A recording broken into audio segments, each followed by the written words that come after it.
Hi friends, welcome to Prantech hub. Okay friends, ఇప్పుడు మనం తెలంగాణ రాష్ట్ర ప్రభుత్వం అభ్యర్థం పేరిట ప్రజాపాలన దరఖాస్తును విడుదల చేసింది. ఇందులో 6 గ్యారెంటీలకు 5 గ్యారెంటీలు ఇందులో చేర్చడం జరిగింది దరఖాస్తు ఫామ్లో. ఇందులో భాగంగా మహాలక్ష్మి, రైతు భరోసా, గృహజ్యోతి, ఇందిరమ్మ ఇండ్లు, చేయుత పథకాలు చేర్చబడ్డాయి. ఈ ప్రజాపాలన ఎప్పటి వరకు స్వీకరిస్తారు అంటే, ఇది స్టార్ట్ అయింది 12వ నెల 28వ తారీఖున స్టార్ట్ అయింది ఫ్రెండ్స్. ఇది 2024 జనవరి 6వ తారీఖున ఎండ్ అవుతుంది. అంటే ఇప్పటివరకు ఎండ్ కాదు ఫ్రెండ్స్, ఇది నిరంతర ప్రక్రియ, ఇది జరుగుతూనే ఉంటుంది. ఓకే, మీరు ఏం టెన్షన్ పడకండి, ఇది జరుగుతున్న నిరంతర ప్రక్రియ కాబట్టి మీరు ఎప్పుడైనా దరఖాస్తు చేసుకోవచ్చు. అయితే ఇది ఆఫీస్లో అంటే ప్రభుత్వ కార్యాలయంలో చేర్చడం జరుగుతుంది. అప్పుడు మీకు సపరేట్ వీడియో చేస్తాను ఫ్రెండ్స్. ఓకే, ఇప్పుడు ఈ ఫామ్ను ఎలా నింపాలి అండ్ వీటికి సంబంధించిన డాక్యుమెంట్ ఏవి జతపరచాలో ఇప్పుడు ఈ వీడియోలో చూద్దాం. ఓకే, స్కిప్ చేయకుండా వీడియో ఎండ్ దాకా చూడండి ఫ్రెండ్స్. ఓకే, ఫస్ట్ పేజీ కుటుంబ వివరాలను ఉంటుంది ఫ్రెండ్స్. ఇందులో ఇక్కడ దరఖాస్తు సంఖ్య ఉంటుంది ఫ్రెండ్స్, ఇది మనం వేయకూడదు, అది అధికారులు వేస్తారు. తర్వాత ఇక్కడ ఫోటో పెట్టాలి ఫ్రెండ్స్, మన యొక్క పాస్పోర్ట్ సైజ్ ఫోటో ఉంటుంది, ఇక్కడ పెట్టాలి. తర్వాత దరఖాస్తుని పేరు అంటే ఇంటి యజమాని పేరు, పూర్తి పేరు రాయాలి. తర్వాత స్త్రీ అయితే స్త్రీ, పురుషులైతే పురుషులని టిక్ పెట్టాలి. తర్వాత మీరు ఎస్సీయా, ఎస్టీయా, బీసీయా, వాటిలో మీరు బీసీ అయితే బీసీ, ఎస్సీ అయితే ఎస్టీ, ఈ మైనార్టీ అయితే మైనార్టీ, వాటిపై టిక్ పెట్టాలి. తర్వాత పుట్టిన తేదీ అంటే ఇంటి యజమాని ఇప్పుడు పేరు పెట్టాము ఫ్రెండ్స్, ఇతని యొక్క పుట్టిన తేదీ ఇక్కడ వేయాలి, డేట్ వేయాలి. తర్వాత మంత్ 0, 1 ఎంతో 11, 12 ఇట్లా వేయాలి. తర్వాత ఇయర్ వేయాలి, ఇందులో ఇయర్ వేయాలి. ఓకే, తర్వాత ఆధార్ నెంబర్, ఇతనికి సంబంధించిన ఆధార్ నెంబర్ను పూర్తిగా వేయాలి, ఇది ఇంపార్టెంట్ వీటి అన్నిటికీ. ఓకే, నెక్స్ట్ వచ్చేసి రేషన్ కార్డ్ నెంబర్, మన తెల్ల రేషన్ కార్డ్ నెంబర్ ఉంది ఫ్రెండ్స్, ఆ రేషన్ కార్డ్ నెంబర్ను ఇక్కడ వేయాలి. తర్వాత మొబైల్ నెంబర్ కూడా ఇంపార్టెంట్ ఫ్రెండ్స్, మన వర్కింగ్లో ఉండే మొబైల్ నెంబర్ ఇవ్వాలి. ఓకే, ఇక్కడ వర్కింగ్ మొబైల్ నెంబర్ ఇవ్వాలి. ఓకే, నెక్స్ట్ వచ్చేసి వృత్తి, మీరు చేసే వృత్తి ఏంటిది, కూలియా, వ్యవసాయమా, ఇట్లా వీటి యొక్క సంబంధించిన వృత్తి ఏంటో మీరు వేయాలి. తర్వాత ఏంటిదంటే ఫ్రెండ్స్, కుటుంబ సభ్యుని వివరాలు. ఓకే, ఇందులో ఎలా అంటే క్రమ సంఖ్య 1 వేసి, ఇందులో తన యొక్క భార్య ఉంటే భార్య పేరు పూర్తిగా రాసి, తర్వాత సంబంధం ఏంటిది వైఫ్ అని వేయాలి. తర్వాత లింగం ఏంటిది ఫీమేల్ అని వేసుకోవాలి. తర్వాత పుట్టిన తేదీ, ఇప్పుడు పుట్టిన తేదీ ఎప్పుడు ఆధార్ కార్డులో ఉన్నది, ఇక్కడ ఆధార్ కార్డులో ఉన్న పుట్టిన తేదీ ఇక్కడ వేయాలి. తర్వాత ఏంటిదంటే ఆధార్ నెంబర్ పెట్టాలి. ఓకే, ఇతనికి ఒక కొడుకు ఉన్నారనుకో ఫ్రెండ్స్, అతని కొడుకు పేరు పూర్తిగా రాసి, సంబంధం ఏంటిదంటే సన్ అని పెట్టి మేల్, తర్వాత పుట్టిన తేదీ, ఆధార్ కార్డు నెంబరు, ఇలా ఎంతమంది ఉంటారు ఇంట్లో అందరి యొక్క పూర్తి వివరాలు ఇందులో జతపరచాలి ఫ్రెండ్స్. ఓకే, అర్థమైంది అనుకుంటా. నెక్స్ట్ చూద్దాం. నెక్స్ట్ సెకండ్ పేజీ ఇలా ఉంటుంది, చిరునామాలో ఇంటి నెంబర్ వేయాలి. ఇక్కడ 1 ఇట్లా ఏమైనా ఉంటే 1 వేసి, తర్వాత వీధి, మీది ఒక వీధి పేరు వేయాలి. తర్వాత గ్రామం అయితే గ్రామం, మున్సిపాలిటీ అయితే మున్సిపాలిటీ, మీరు ఒక గ్రామం అయితే గ్రామం పేరు వేయండి. వార్డ్ నెంబర్ వేయాలి. తర్వాత మన మండలం ఏంటో తెలుసుంటుంది, అది వేయాలి. తర్వాత జిల్లా సిద్దిపేట, సిరిసిల్ల, హైదరాబాద్ ఇలా ఉంటే ఇక్కడ వేయాలి జిల్లా. ఓకే, ఇది వివరాలు ఫ్రెండ్స్, మన యొక్క వివరాలు. ఇప్పుడు అభయస్థం గ్యారంటీ పథకాలకు లబ్ధి పొందడానికి వివరాలు ఇవి. కావాల్సిన పథక లబ్ధికి టిక్ మార్క్ చేయండి. అంటే మీకు ఒకవేళ మహాలక్ష్మి పథకం కావాలనుకుంటే టిక్ మార్క్ చేయాలి, రైతు భరోసా కావాలంటే టిక్ మార్క్ చేయాలి ఫ్రెండ్స్, మీకు చెప్తాను.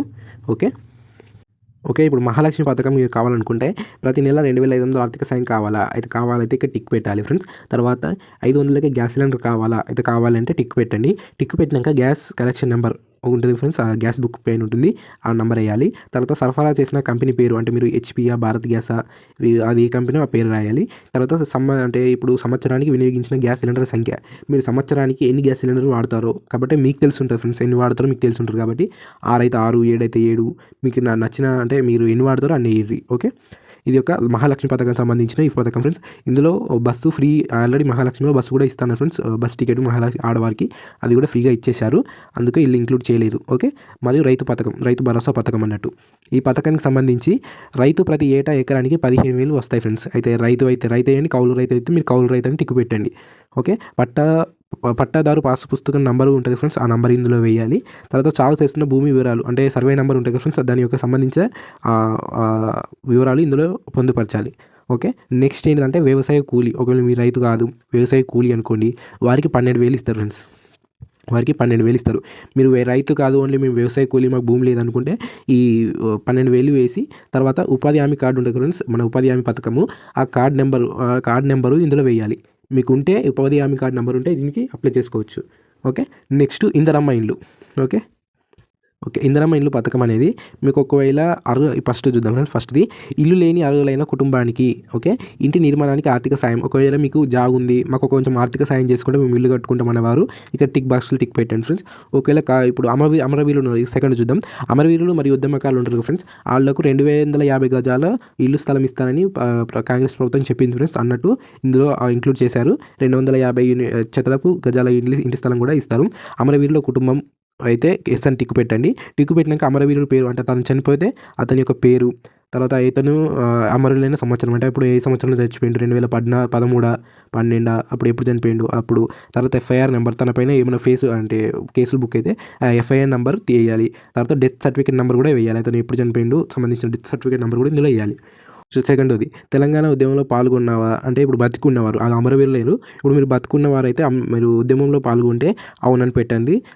కానువారంటే కాలేదు అంటే మీరు ఈ ఫామ్ను ఇసి పెట్టండి ఫ్రెండ్స్.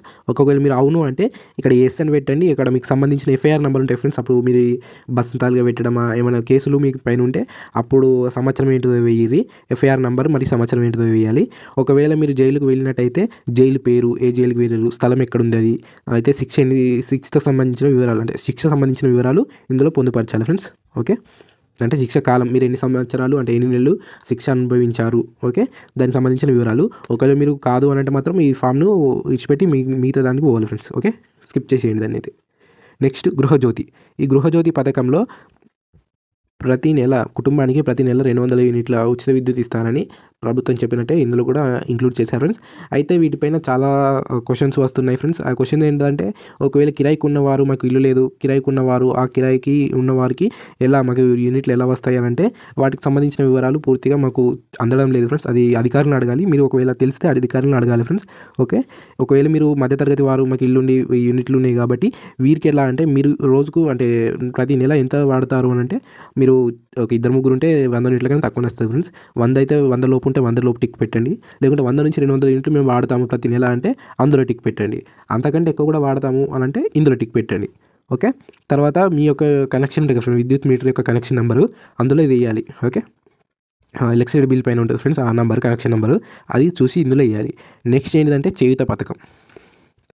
ఓకే, ఈ చేయూత పథకం కింద మనకు నెలకు 4,000 రూపాయలు చేయూత పథకం ద్వారా అంటే వృద్ధులకు వీరికి ఇస్తారు ఫ్రెండ్స్. మరి దివ్యాంగులకు అయితే 6,000 ఇస్తారు ఫ్రెండ్స్. దివ్యాంగులకు 6,000 మరియు వృద్ధులకు, గీత కార్మికులకు వీరికి 4,000 ఇస్తారు ఫ్రెండ్స్.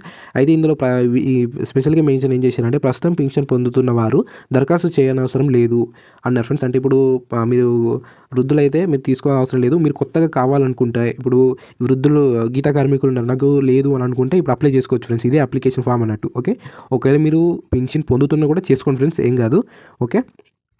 ఓకే, ఇందులో ఫస్ట్ వచ్చేసి దివ్యాంగులు. మీరు దివ్యాంగులు అయితే ఎస్ అని పెట్టి దానికి సంబంధించిన సర్టిఫికేట్ నెంబర్ ఉంటుంది కదా ఫ్రెండ్స్, ఫిజికల్ హ్యాండిక్యాప్డ్ సర్టిఫికేట్, అందులో సర్టిఫికేట్ నెంబర్ ఇందులో ఇది. ఒకవేళ మీరు అందులో కాదు అని అంటే ఇక్కడ ఇతరులు ఇచ్చారు కదా ఫ్రెండ్స్, మీరు వృద్ధులైతే వృద్ధులపై టిక్ పెట్టండి, గీత కార్మికులకైతే గీత కార్మికులపై టిక్ పెట్టండి, డయాలసిస్ బాధితులు అయితే ఇక్కడ టిక్ పెట్టుర్రి, బీడీ కార్మికులకైతే ఇక్కడ జీవనాభృతి అయితే ఇక్కడ టిక్ పెట్టుర్రి, ఒంటరి మహిళ అయితే ఇక్కడ, తర్వాత వితంతు, చేనేత కార్మికులు, ఎయిడ్స్ వ్యాధిగ్రస్తులు, నెక్స్ట్ వచ్చేసి ఫైలేరియా బాధితులు మరియు బీడీ టేకేదారు జీవనభృతి, మీరు ఇందులో ఏదైతే వాటిపై టిక్ పెట్టండి ఫ్రెండ్స్. మీరు ఒక పింఛన్ తీసుకున్నా కూడా ఇందులో టిక్ పెట్టండి. ఓకే, వృద్ధులైతే వృద్ధులపై టిక్ పెట్టండి, మీరు బీడీ కార్మికులకి అయితే బీడీ కార్మికులు, గీత కార్మికులకి అయితే గీత కార్మికులు, కొత్తగా పొందాలనుకున్న వారు కూడా ఇది అప్లై చేసుకోవచ్చు ఫ్రెండ్స్. ఓకే, నెక్స్ట్ వచ్చేసి జతపరచాలి ఫ్రెండ్స్. జతపరిచిన పత్రాలు ఇందులో ఆధార్ కార్డ్ జిరాక్స్ ఉంటాయి friends, Aadhaar card xerox and తెల్ల రేషన్ కార్డ్ జిరాక్స్, వీటి యొక్క 2 జిరాక్స్ని దీనికి ఈ ఫామ్కు అటాచ్ చేసి మీరు అక్కడ సంబంధిత ఇప్పుడు జరుగుతుంది ఫ్రెండ్స్, సిటీలో అయితే క్యాంపెయిన్లు జరుగుతున్నాయి, గ్రామాలలో అయితే గ్రామ సభలో ఇస్తే సరిపోతుంది ఫ్రెండ్స్. ఈ యొక్క జతపరిచి ఇచ్చేయాలి ఫ్రెండ్స్. వీటికి సంబంధించిన సంతకం అయితే ఇక్కడ సంతకం చేయాలి అండ్ పూర్తి పేరు అండ్ మీరు ఇప్పుడు దరఖాస్తు ఏ రోజు చేసి ఇస్తున్నారో ఆ తేదీ వేసి ఇస్తే సరిపోతుంది ఫ్రెండ్స్. ఓకే, వీటి యొక్క ప్రజాపాలన దరఖాస్తు రసీదు అనేది ఇది అధికారులు చూసుకుంటారు ఫ్రెండ్స్. అందులో ఈ దరఖాస్తు నంబరు, ఈ పేరు, పూర్తిగా మీరు ఏ పథకాలకు అప్లై చేశారో వాటిపై టిక్ చేసి మనకు అందించడం జరుగుతుంది. ఓకే, మీకు ఇది నింపాల్సిన అవసరం లేదు ఫ్రెండ్స్. ఈ రసీదుపై వాళ్ళు అధికారులు నింపి మనకి ఇస్తారు. ఓకే ఫ్రెండ్స్, ఇంకా పూర్తి వివరాలు మీకు త్వరలోనే అన్నీ అందిస్తాను ఫ్రెండ్స్. ఓకే, దీని యొక్క అప్డేట్ కూడా మేము ఇస్తాం కాబట్టి ఇంకా ఛానల్లో ఉన్న సబ్స్క్రైబ్ చేసుకోండి, బెల్ ఐకాన్ యాక్టివ్ చేసుకోండి ఫ్రెండ్స్. వీడియో నచ్చినట్టయితే లైక్ చేయండి ఫ్రెండ్స్. Okay, bye friends.